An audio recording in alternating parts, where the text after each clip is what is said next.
Hello, everybody, and welcome to my course. My name is Christian, and I'm your instructor today. I've created this course in psychoanalysis because I thought that it's one of the disciplines of psychology that truly interests me, and I want to share that interest with you. So, if you're a student, a teacher, or simply just interested in the field of psychology and psychoanalysis, then you've come to the right place. In this course, you will learn about Sigmund Freud's psychoanalysis, how he perceived of human nature, how he understood personality and the development of personality, and also how we actually utilize defense mechanisms. So you better hurry up and buy the course and see if it's something for you. I'm interested. I think you are too. So in the third video, we are going to touch upon the structure of personality as Freud proposed it. It's important to note that Freud based his theory of personality on a model he called the structural model.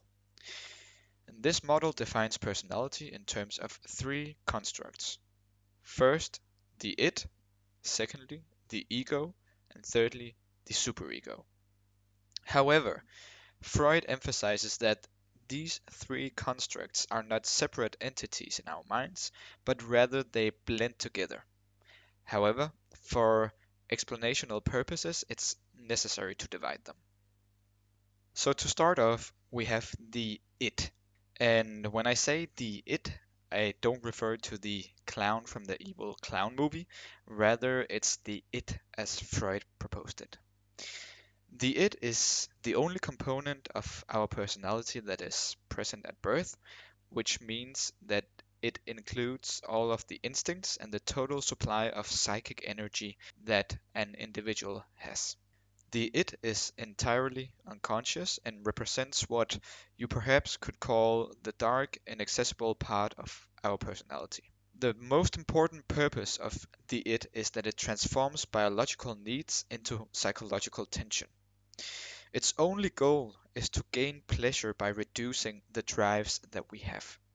This is called the pleasure principle, which implies the goal to avoid pain and unpleasure. The id is totally illogical and amoral.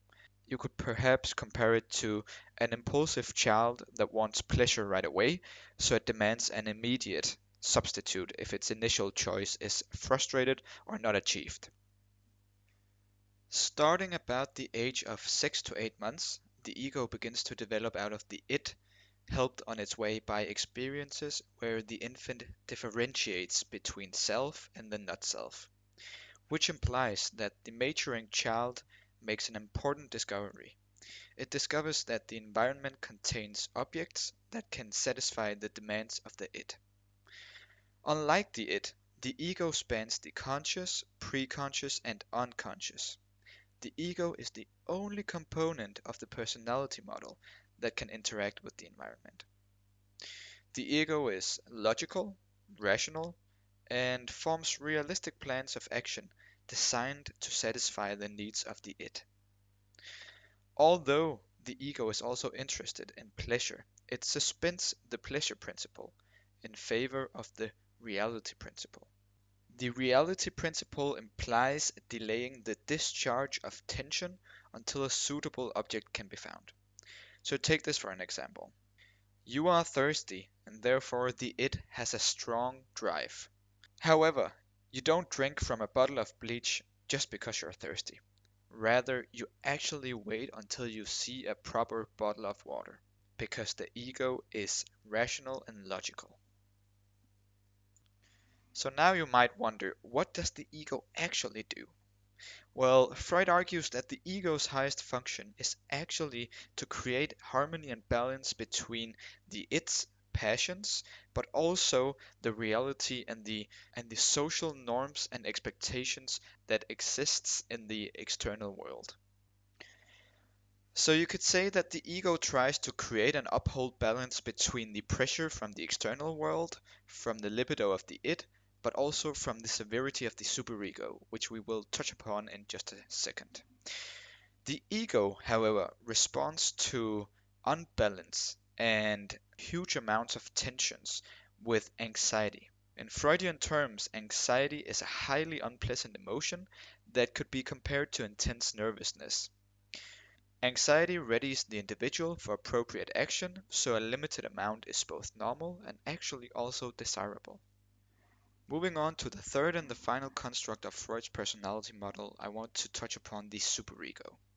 Because according to psychoanalytic theory, infants have no sense of right and wrong.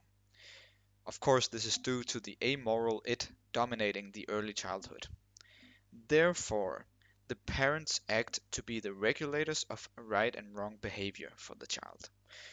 Partly to protect itself and partly because it identifies with the parents, the ego begins to internalize the parents' standards. This leads to the formation of the superego, a special part of the ego that observes and sits in judgment above the rest. The superego develops out of the ego during the age of 3 to 5 years and continues to internalize characteristics of teachers and teenage idols and so on.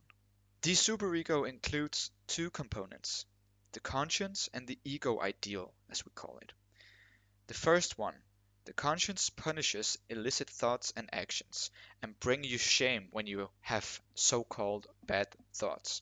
However, the ego ideal rewards desirable behavior. For example, a person who refuses to cheat or steal is rewarded by the superego with feelings of pride and virtue. However, much of the superego lies in the unconscious, where it is intimately related to the id. The superego condemns the illicit impulses of the id, but can also directly influence the ego. Therefore, both forbidden impulses and unacceptable behaviors cause tension to be generated between the superego and the ego, and this is experienced by the ego as guilt or moral anxiety. By having the superego, you actually feel guilty and anxious not only when you do something wrong, but also when you want to or think of doing something wrong, even if your illicit wishes are beyond your awareness, which means even if they are unconscious. And now comes the tough part for the ego, because even though the ego may be unaware of the reasons for these unpleasant feelings that it suddenly feels, it is still obliged to do something about them. The ego can obtain relief by substituting more acceptable thoughts or actions, or by resorting to defense mechanisms, which we will talk about in just a second. An important aspect of the superego is, however, that if children are brought up without love, they do not internalize proper standards and therefore they lack appropriate tension between the ego and the superego. This lack of tension can be exemplified by children lacking proper internalization of good behavior may experience to have an underdeveloped superego, which means that the conscience of the child is not yet fully developed and therefore the superego doesn't correct the ego in the same way as with a person who has a more developed superego. So to sum up this class on Freud's personality model, we have talked about the three different constructs. First, we have the id, which is entirely unconscious and transforms our biological needs into psychological tension and thereby seeks to perform drive reduction. The id could be compared to an impulsive child that craves pleasure here and now with no concerns. Secondly, we touched upon the ego, which is developed about the age of 6 to 8 months and is driven by the reality principle, which implies the delaying of satisfaction. The ego's most important job is to create balance between the impulses arriving from the id and the severity of the superego and our conscience. If the ego doesn't succeed in creating balance, it experiences great amounts of anxiety to which it can utilize defense mechanisms. Finally, we talked about the superego, which is developed in the age of 3 to 5 years and is created from internalizing standards of a child's parents who regulate its behavior. The superego consists of the conscience, which punishes illicit thoughts and actions, but also the ego ideal, which rewards desirable behavior. Moving on to the sixth and the final point, which I call extra. Because in terms of psychopathology, Freud argues that a well-adjusted personality is created when the majority of a person's psychic energy reaches the genital stage, which then enables the ego to deal with its three masters. In this sense, the ego leads and works together with the id and the superego to achieve pleasurable yet safe discharges of tension. However, maladjustment happens when the ego is weakened by the loss of libido to strong childhood fixations. The ego may therefore respond to external frustration by allowing more libido to regress, resulting in childish behavior. Although psychopathology may cause behavior that seems extreme or bizarre, there is no sharp borderline between the normal and abnormal personality. Freud argued that the painful difficulties of childhood can never be entirely avoided, with the result that, quoting Freud, we are all a little neurotic. Moving on, it's important to know that a lot of Freud's ideas are reconsidered today in modern psychology. Especially the notion of the unconscious is something that's referred to a lot, as well as the perception of dreams and how they are interpreted. The theoretical foundations of psychoanalysis are also utilized by psychoanalysts who offers psychoanalytical psychotherapy. There are, however, some very important critiques of Freud and the psychoanalysis.